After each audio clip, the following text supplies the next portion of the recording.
I want to start by thanking Siri for inviting me to come give a talk at this conference. It is one of my favorite conferences. I think I'll say it's my favorite conference.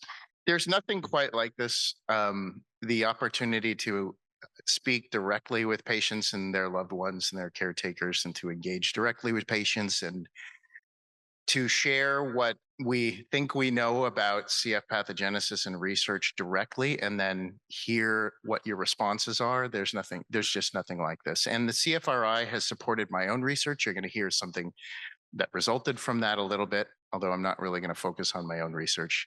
But I just want to thank you again for inviting me. And I'm going to repay that kindness by only speaking to you probably for half an hour or something like that, to leave plenty of time for questions. My charge today is to try to pull back the curtain a little bit and to explain to you how we microbiology minded CF doctors think about infection, especially in the context of modulators, and how those concepts have evolved over the years. You've heard from other people who've talked about infection and potential treatments. Dr. Moss, thank you for setting things up very nicely for me as well. Appreciate that. But this is a pretty high level talk, and I'm going to start by telling you that number one, as you just heard, I direct a laboratory that is nonprofit, but we do interface with industry. We provide microbiological testing for people and companies that are developing new antibiotics for CF. So I do not get money from that, and that's my funding. Not currently funded by CFRI. By the way, I also want to mention I really appreciate that CFRI's colors are purple and white, which are also the colors of the University of Washington, where I come from. That was very convenient for putting together my slides. I just had to add that thing in the bottom right-hand corner. Okay, and people, those of you who made it to last year's or this year's NACFC may have seen a lot of these slides. I apologize in advance for some overlap, but there's method to my madness, I promise. This is one of those. What I thought I'd do again is just give you an idea about how we think about infections when we're taking care of people with CF, and also just reveal one, how we think, but two, give you an idea about how we're using the terminology. And this is what we're going to start with. I want to say, by the way, from where I sit, where I've spent most of my career studying this is a huge field. It may not be to you, but it's huge to me, and it's involved some of the best researchers in CF, I think, are the best researchers in microbiology over the last 80 years. And I feel like I'm just going to be scratching the surface. So there are going to be a lot of people who, and a lot of research I'm not going to be touching on, just to try to give you an overview. And by the way, I'm only going to be presenting a very small amount of my own lab's research. Most of this comes from the results of other people. So anybody who's been to a CF clinic, or talk to those of us who think about CF microbiology, has heard a lot of Latin, and you may have noticed that we use a lot of shorthand. We say words like Pseudomonas, staph, subtype MRSA, Burke for Burkholderia, and its subtype Cepacia. We'll say Haemophilus, we'll say Steno. You may have heard the word Achromobacter, including today. And we use the abbreviation non-tuberculous, or NTM. We also talk sometimes about fungi and viruses, but for simplicity, I'm just going to focus on the bacteria today, because these are the bugs that we focus on the most. And the reason we use this shorthand is because of this, because each one of these names to a word is a mouthful, and it's just easier for us to use this shorthand. But from here on in, I'm going to use the shorthand and just refer to the shortened, bolded versions of each of these bugs. And these are the bugs that we focus on most of the time, for the most part, in thinking about these infections, and for reasons that I'm going to describe in a minute. It's, I think, nicely emphasized on this graph. This is a graph you may have seen before, but it's put out by the US CF Foundation Patient Registry every year. It's a graph that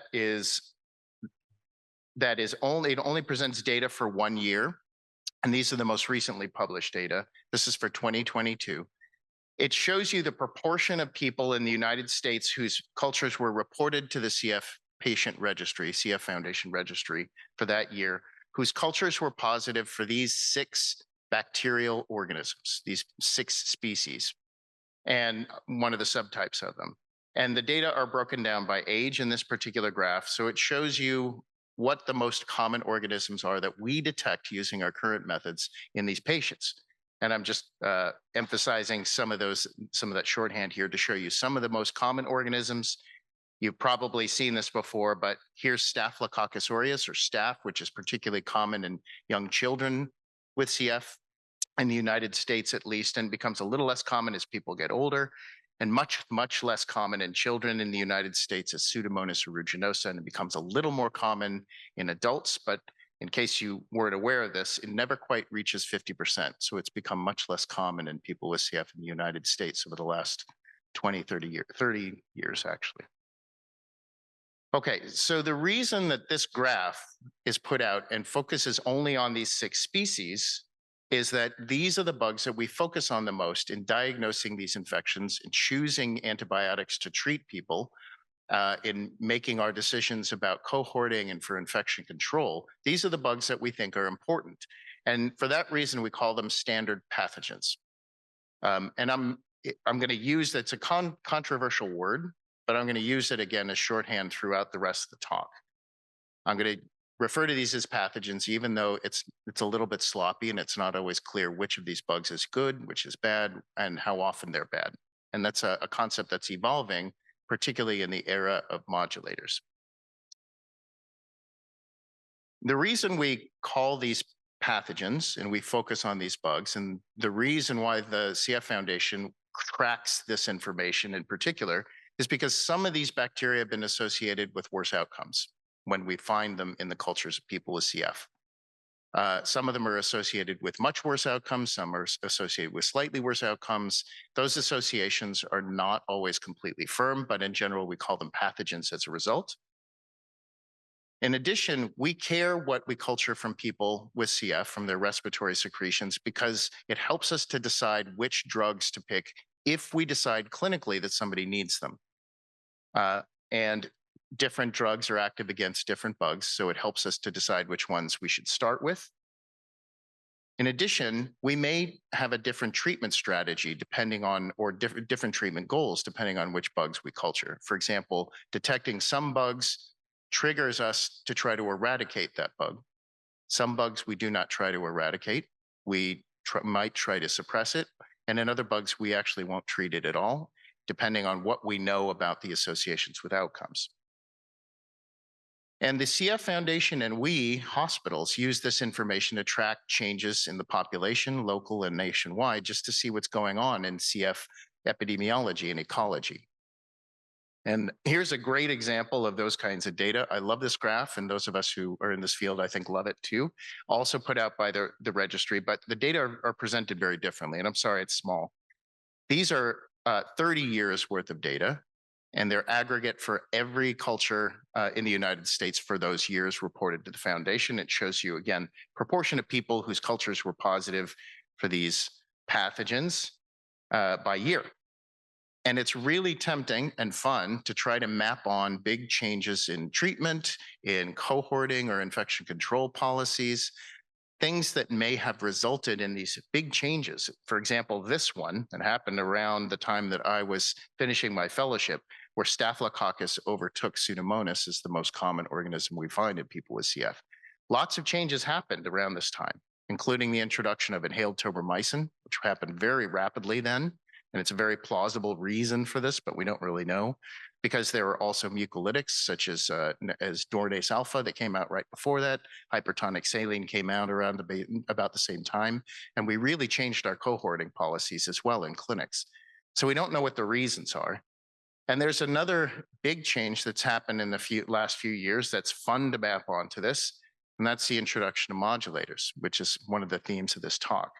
It is, again, very tempting to look at when Kalydeco or ivacaftor was introduced and try to figure out whether there was a big change in epidemiology here. Remember that this was a drug that was only used by a small proportion of people in the US with CF. And of course, Trikafta, which was introduced right about then. You can't see the dotted lines that show you, but 2019. And the problem with trying to draw any conclusions about these changes that happened after the introduction of Trikafta is that there was this other huge event right here, the pandemic. And this kept people at home. They didn't make it to clinic as often. As Dr. Moss just told you, and as I'll talk about in a little bit, people stopped producing our preferred sample type, which was sputum. So the data here from before Trikafta are not really comparable to the data after Trikafta, and we can't draw any firm conclusions. And this underscores a very important point. It's fun to look at these data, but they're far from perfect. And we tried to draw general conclusions about cause and effect, but it's very hard. Okay.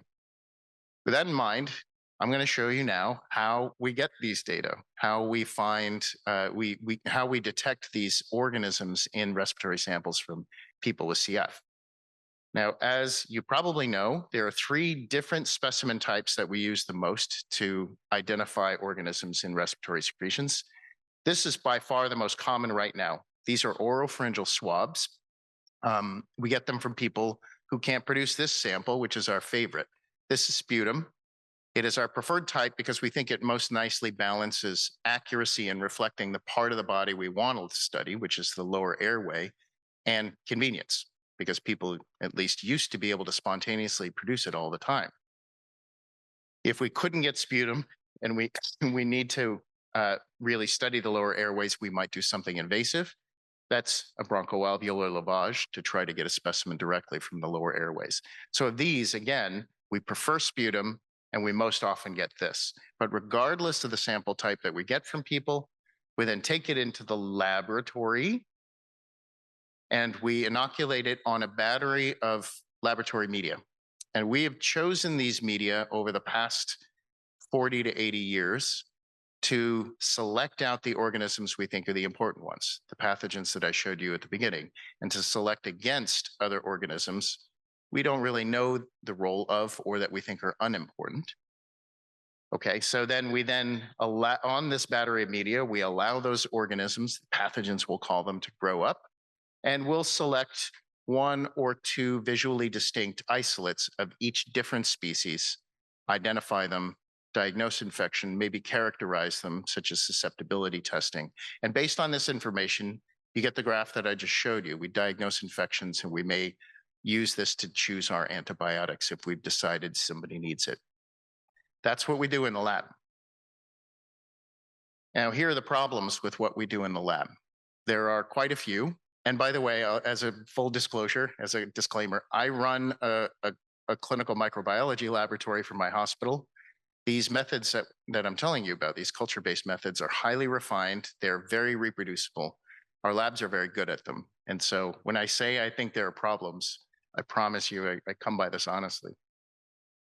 Some of the problems are that some of the microbes that I showed you, Haemophilus is one particular example, just really don't grow well in the laboratory. And so we don't have perfect sensitivity. We might miss some of them. And in fact, even some subtypes of these bugs, some that matter, take a very long time to grow.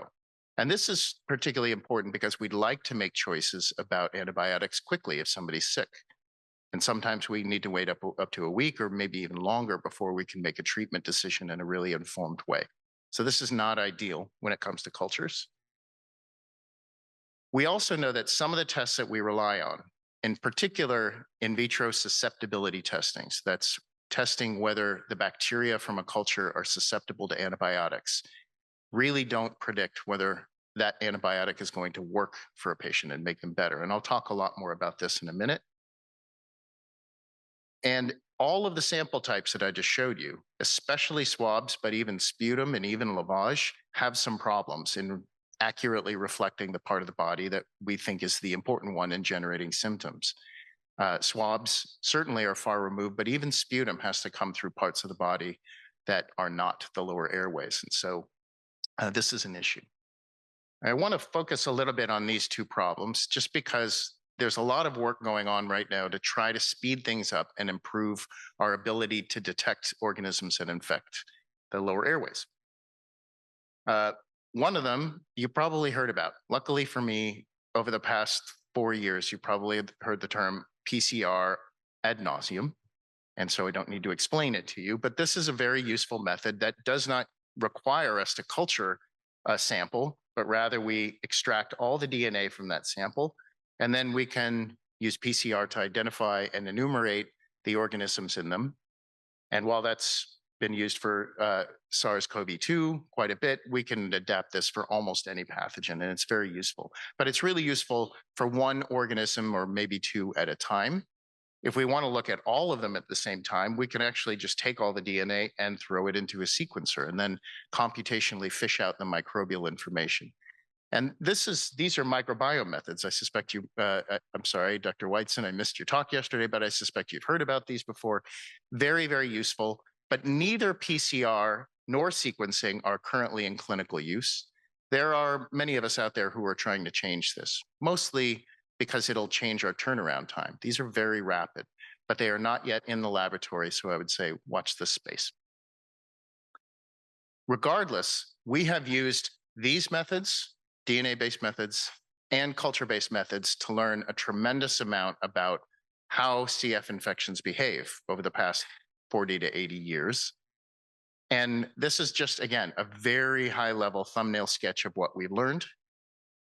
We understand well now that microbes adapt during chronic infection. They adapt by mutating largely and becoming different in order to grow and thrive better and persist better in the airway environment in this particular case. And the characteristics they're adapting to include mucus, because this is where the infections are really localized in secretions.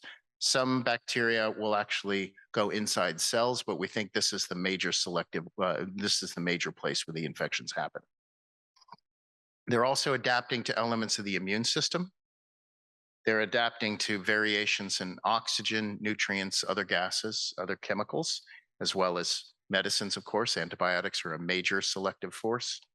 And the presence of other microbes. Most people, we think, have polymicrobial infections. So this is probably a major selective force, we think. But it turns out that this model, where somebody would be infected with a bug, one cell or a few cells, that then mutate and then are dispersed homogeneously, all of the population is mutated in the same way, that is too simplistic. What seems to happen really is that people are infected with one type of bug of one species that then diversifies. It mutates in all kinds of ways and produces daughter cells that are very, very different, even though they're all part of the same species. And they differ in terms of lots of characteristics, like their antibiotic resistance. They can differ in terms of how fast they grow, their ability to produce virulence factors and their virulence in general. And even that model, it turns out, is too simple. We have learned over the past couple of decades that this model where somebody's infected with a bug, it diversifies, and then you end up with a homogeneously distributed but diverse population, that's not quite right either. There's good evidence that you get compartmentalization, that you get local populations of cells that behave very different, each of them very diverse. And I think one of the best pieces of evidence of that came from Peter Jorth and Pradeep Singh at the University of Washington, where they studied populations of one pathogen, Pseudomonas aeruginosa, from CF lungs that were explanted during transplant. And they found evidence that this bug will infect all over the lung, but then the local cells will just diversify in place and not mix very much. So you get localized populations that are very diverse, but differently diverse. And this may help us to explain the very patchy nature of CF lung disease, at least in the old era. And also the very patchy nature of response to treatment. There are parts of the lung that just don't seem to get as much better as the others. Might help us to explain that. And speaking of treatment, this is a tough topic. And we've heard a little bit about it over the past day. I'm sure you heard about it yesterday again. Sorry, I missed it. Because I think we all know that antibiotics have been a cornerstone of CF care since CF was first described by Paul de Sant'Agnisi and Dorothy Anderson. Infection was known to be a key feature of lung disease pathogenesis, and antibiotics have played a role for that long in helping people get better. But like all powerful treatments, they have their upsides and their downsides. And I'm going to try to make the case, and Dr. Moss made this as well, that we really need to continually reevaluate our strategies, the upsides and the downsides, and whether we're doing things in the most enlightened way, in the way that's best for our patients, because they're powerful and they have problems.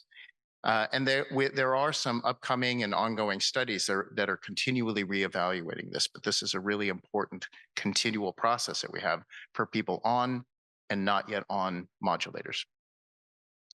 So examples of the upsides, we generally use antibiotics in 3 ways for people with CF.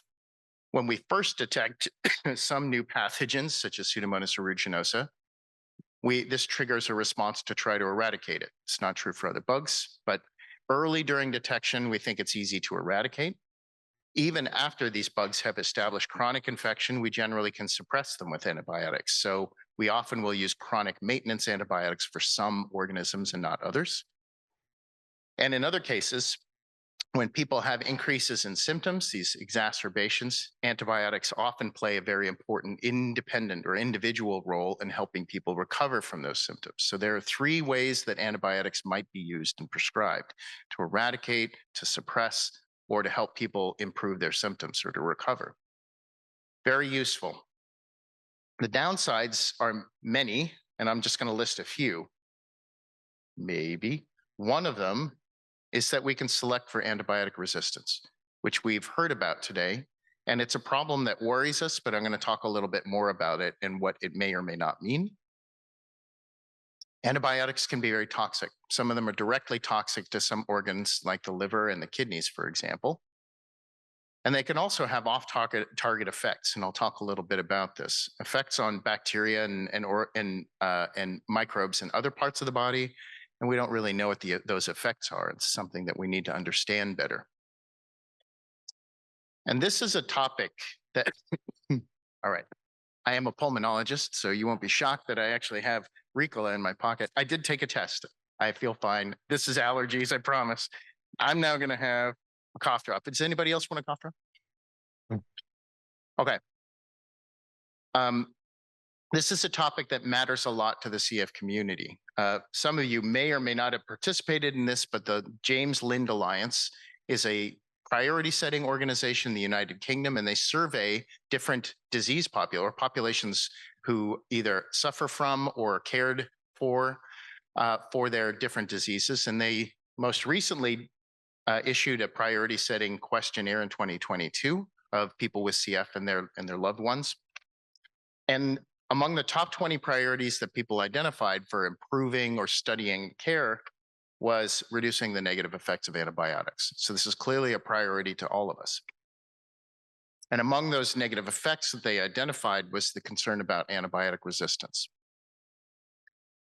This is a tough topic because we don't really know what resistance means in the context that we're talking about in all contexts. It worries us. We think it's important.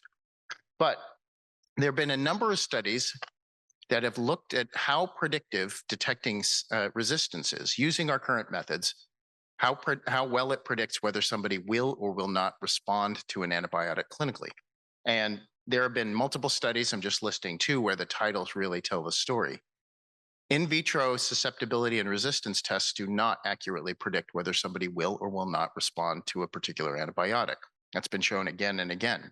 And this is a problem that has arisen in lots of different chronic infections, bacterial and other. Here are some other ones where it's been noticed again that these very powerful tests really are not as clinically predictive as we'd like. And here is one of the reasons why we think this is the case. There are multiple reasons, but I think this is one of the most powerful ones. It has to do with this diversification that I talked about, where cells become very diverse. And one of the characteristics they're really diverse in terms of is antibiotic susceptibility. One of the best pieces of evidence that this is one of the reasons or contributors to this disconnect between test results and clinical outcomes came from a study that was a long time ago that kind of rocked the field. It was done by a group in the United Kingdom where they did something a little different from the usual. As I mentioned, usually when we take a sputum or respiratory sample and culture it, we will then choose maybe one or two, maybe three visually, morphologically distinct isolates of every species. So in this case, we're talking about Pseudomonas aeruginosa. Well, and then test their susceptibilities, and we'll report those to the clinicians. In this particular study, they took 50 or 100 isolates from every sputum sample from a bunch of adults with CF and tested their susceptibilities to antibiotics. And this is too small to see, so I'll just explain it. I'm sorry. This is one sputum sample. On the y-axis is susceptibility to antibiotics, and these are many different classes of antibiotics on the y-axis here. And so each line represents a number of isolates and their susceptibilities on the y-axis from this one sputum sample, all genetically related. And you can see that for all of these antibiotics, they're all over the map. And the point is, if we take 1, 2, or even 3 isolates from each sputum sample or swab and test their susceptibilities to antibiotics, we are grossly undersampling the diversity in terms of susceptibility to any antibiotic in that sputum sample. And this may be the reason why, or an important reason underlying this disconnect between these test result and whether somebody will respond to antibiotics. And it makes it hard to know how to use these data. So the point is, testing representatives from a sputum sample doesn't necessarily reflect the whole infecting population of all of these bacteria after they've chronically infected. I want to spend a few minutes talking about these off-target effects of antibiotics on other bacteria or other microbes throughout the body. We call this the microbiome often, and there are many surfaces and mucosa throughout the body that are covered in microbes. The GI tract is one we think of, but remember there's an upper airway, there's the skin, nose, eyes, plenty of other places, genital tract. And this is a study, you're about to see just 2 pieces of data that did come from my laboratory. I try not to talk about them too much, it's a survey. But these are data that I really loved. It came from a very talented MD PhD student named Maria Nelson from my lab, who is currently in residency. Keep your eyes out for her. And she took sputum samples that we collected from 30 adults with CF who had been off of antibiotics for a month. And they all were infected with Pseudomonas aeruginosa in their respiratory tracts, and all about to go on a month-long routine maintenance month treatment with inhaled tobramycin. This is the way we use it, month on, month off. So each, on this very simple ordination plot, this is just a visualization tool. The location of these tiny dots that you can barely see indicates the microbiota in one sputum sample. And distance between any 2 dots represents the difference between those microbiota in those sputum samples. So what you're looking at are 30 sputum samples from these patients before they started on their inhaled tobramycin, and then the same 30 patients after they started their inhaled tobramycin. And they remained the same while they were on. And again, the distance between any 2 samples represents difference in microbiota, and the large dots represent the averages for each time point. Okay, so the take-home point is that when these patients started on inhaled tobramycin, there were huge differences in the sputum microbiota, big ones. But she went on to show that the organisms we were targeting, what we called the pathogens, because we think they're the most important ones, and I'll just refer to Pseudomonas, which is the real target of this drug, the intended target, and Staphylococcus, changed very little. The biggest changes were in a lot of organisms that we don't pay attention to. We don't even test for them in the laboratory or report them. Most of them live in the mouth or in the nose. And the truth is, we have no idea what these huge changes in abundance in the sputum with this drug do for a patient. Do they help? Do they hurt? Over time, will it select for antibiotic resistance? Will it make patients sicker if we're actually suppressing them constantly over years? These are concerning, and we don't know.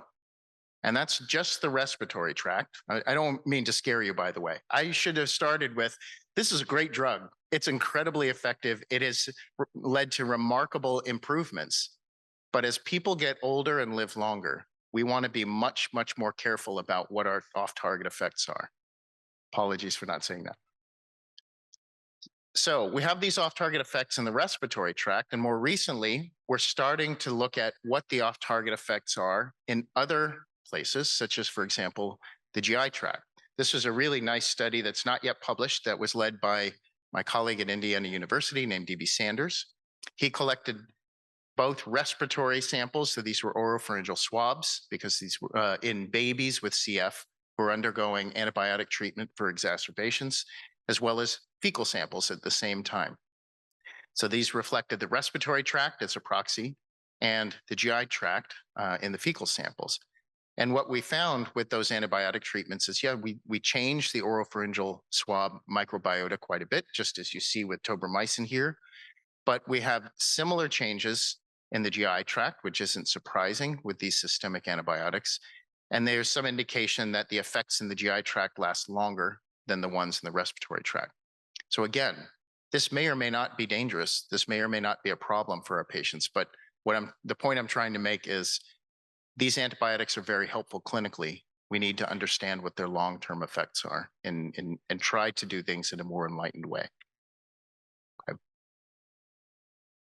With all of that in mind, this is the way I'm going to look at Dr. Moss and see if he agrees or not. But this is the way I think many of us think about our susceptibility tests and the detection of resistance. In general, as I mentioned, when we care for people with CF, we will choose our antibiotics to treat those patients when we think they need them based on sort of a hierarchical list of considerations. First, it's which microbes we detect. Second, which antibiotics worked for those people in the past. This is a very important consideration for me. And the only reason I might not go with those antibiotics would be that the microbes changed, or perhaps I'm concerned about the side effects of those antibiotics or interactions with medications. I don't consider susceptibility or resistance tests very highly. The times when I really consider them are when we detect a new microbe and I need a place to start in terms of choosing an antibiotic, because I believe that resistance in the test tube probably means something. Or if we tried an antibiotic and it didn't work well, then I will turn to any information I can find to try to pick something that's going to work better. And otherwise, I think many of us are not relying on these susceptibility tests very much anymore.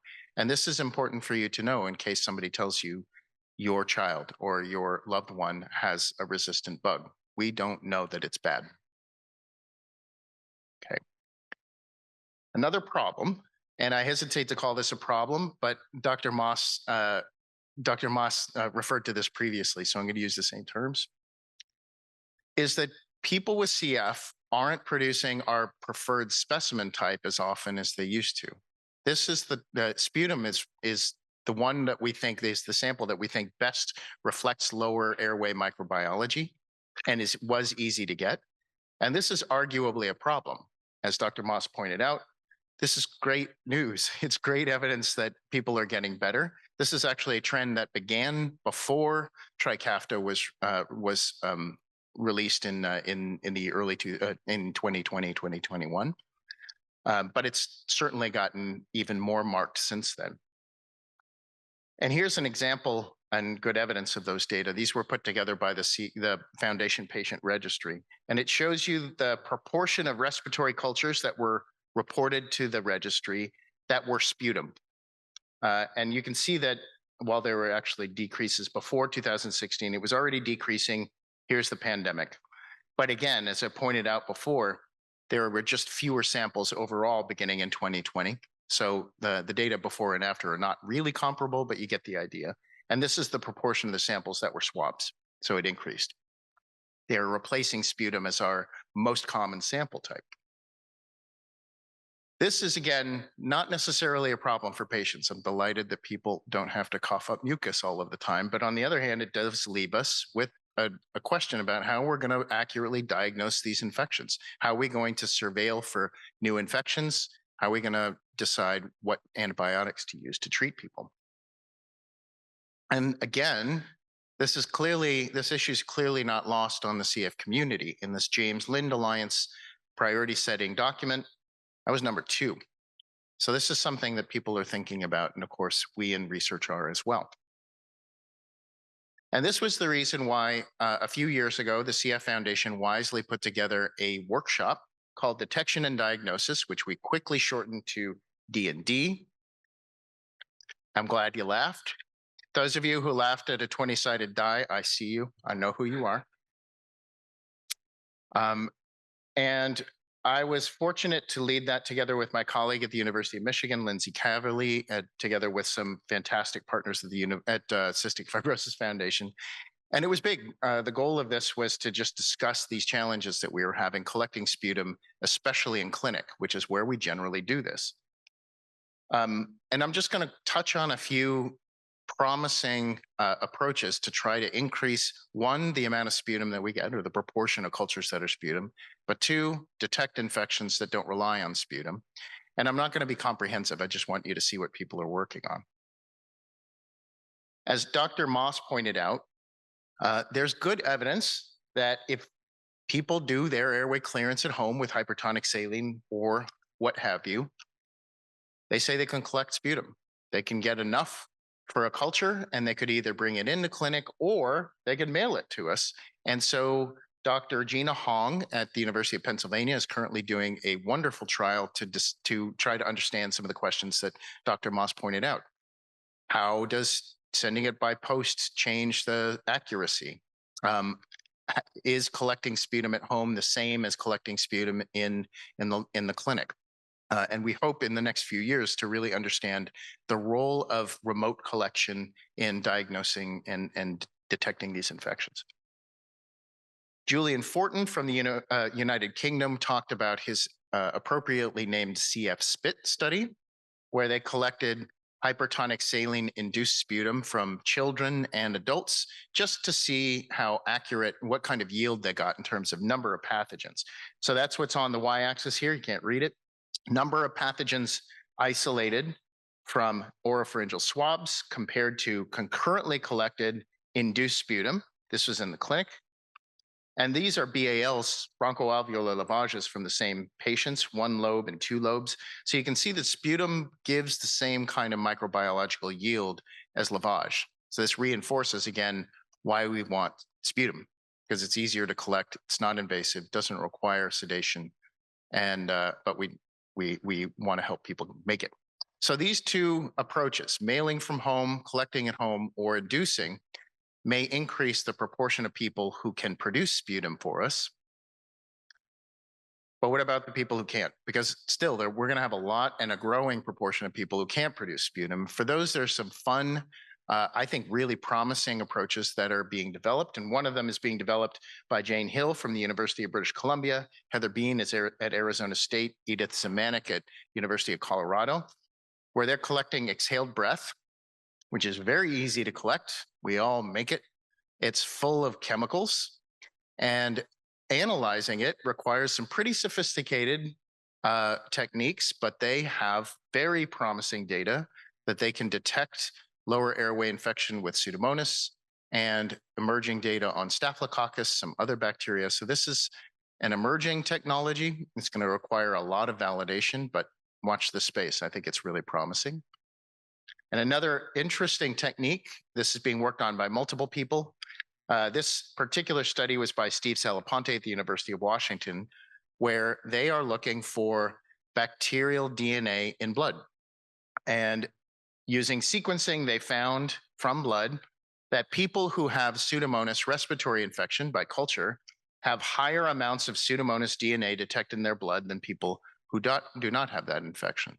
So using a blood-based technique may help us, again, to surveil for new infections in people with CF. Again, watch this space. It's going to require a lot more work and validation. In addition, one of the other efforts that we have undertaken is trying to refine our methods in the laboratory, especially adapting them for this new era post-modulator. So this is a publication that hopefully will come out in the next few weeks. I was hoping it would be out now. In an international effort that was led by my colleague Lisa Saman at at Columbia University.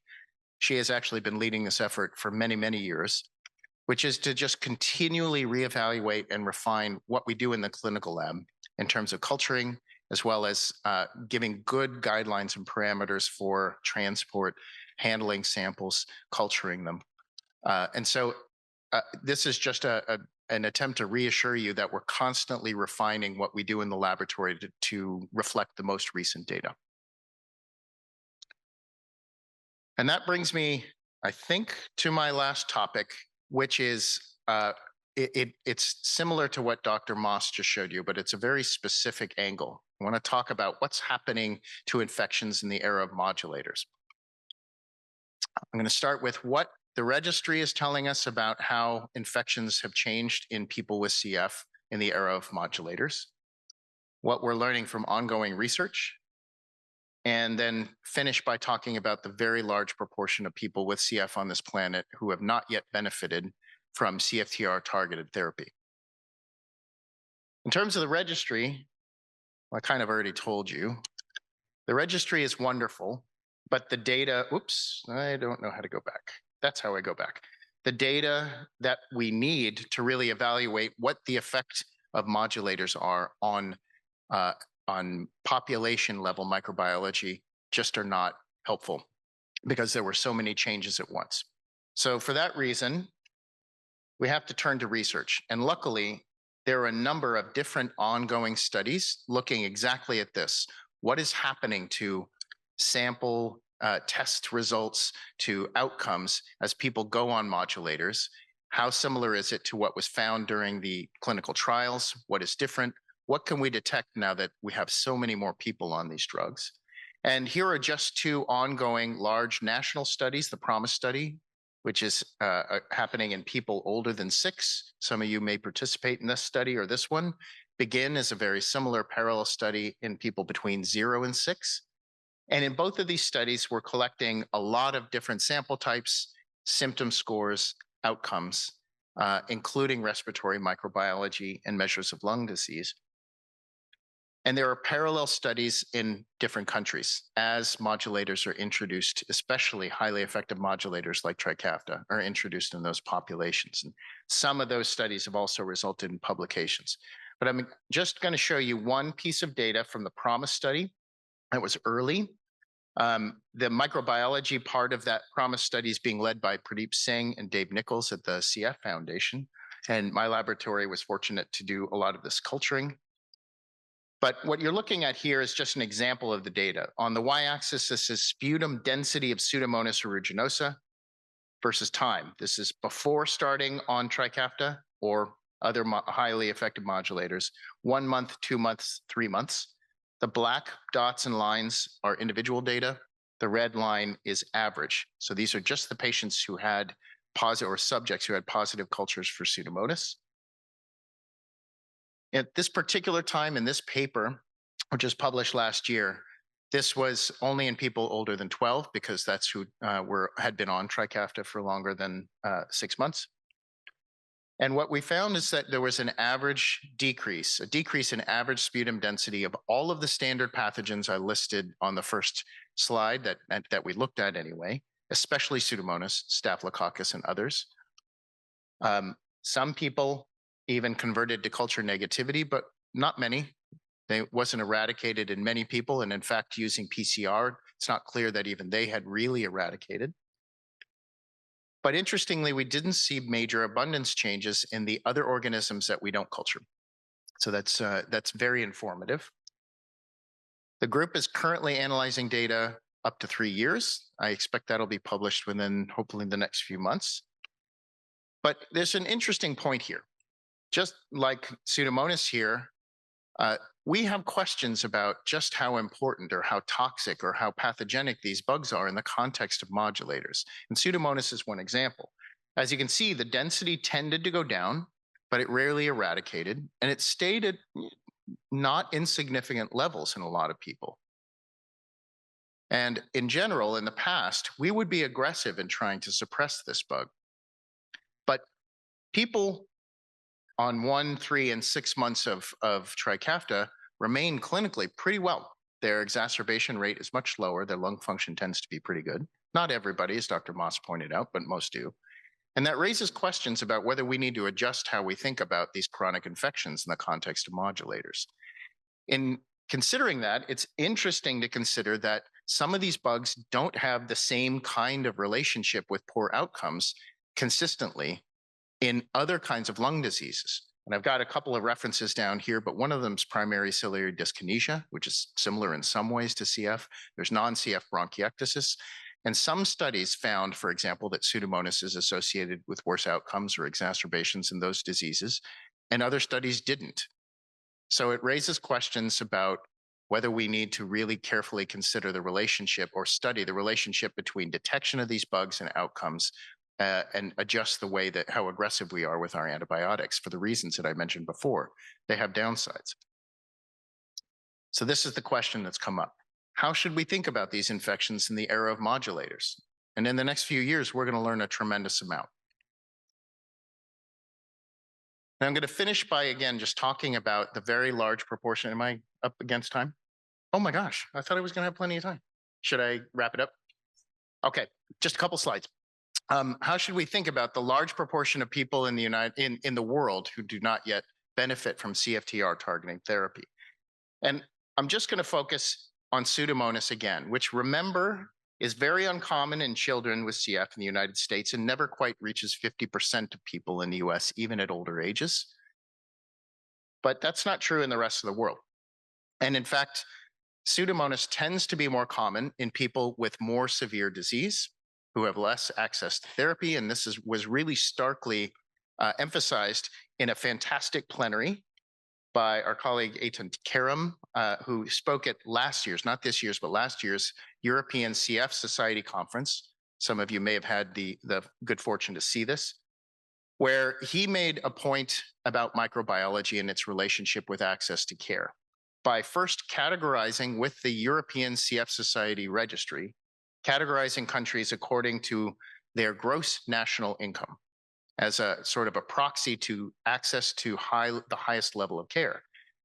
Here in green are the countries with the highest gross national income, in blue, middle, and in red, the lowest gross national income, again, as a proxy of funding of care.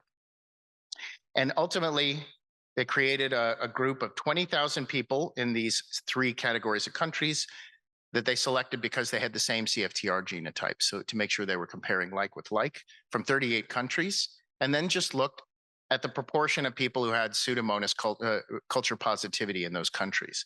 And what you can see on the y-axis is percentage of people with Pseudomonas versus age on the x-axis, is that the countries with the lowest gross national income, as a proxy again for access to lowest access to highest level care, tended to have the most Pseudomonas.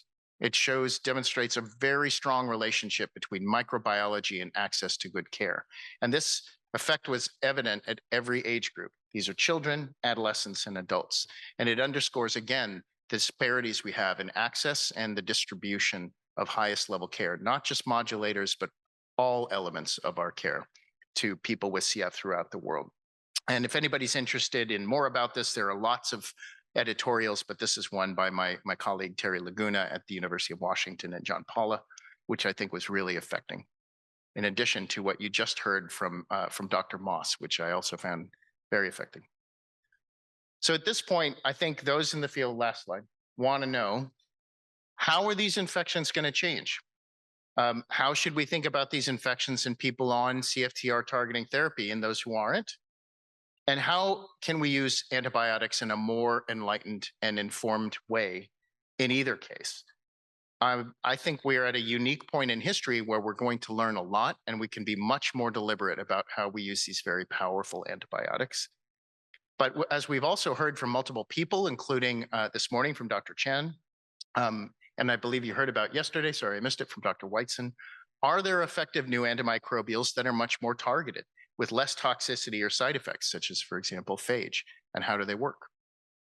So with that, I'm sorry I spoke so long. I really want to thank the CFRI, as well as my funding, but especially the people who have participated in our research.